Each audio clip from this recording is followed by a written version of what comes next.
Hello Terry, this is Damon, X-Treme Bait Tanks. Your Striper CPR tank is ready.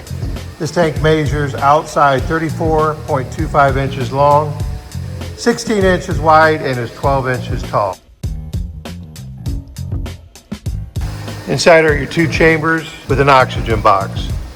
This oxygen box is filtering the water, spits it out this way, filter here, and comes this way.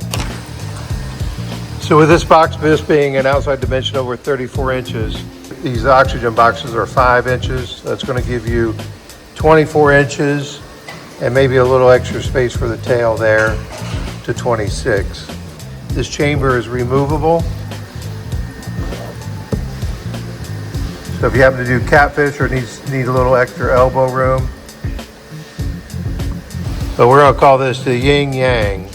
So your fish here would face this way, so that filtered oxygenated water is blowing right through the gills, comes down past the tail, and this fish will be facing this way. So you'll be able to hold two. They're slim enough that they'll stay upright. Don't have to worry about them turning around or bellying up.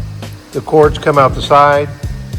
I'll send you with a 2-to-1 pigtail alligator clips to a battery, 12-volt max. Custom logo, catch 22. Everything in this tank is removable, so when you are not in tournament season, you can take the divider out, the oxygen box out, and you have a storage unit for your boat. We're going to dry this up, box it up, headed your way. As always, if you have any questions, give us a call. So then we hope you have an extreme day.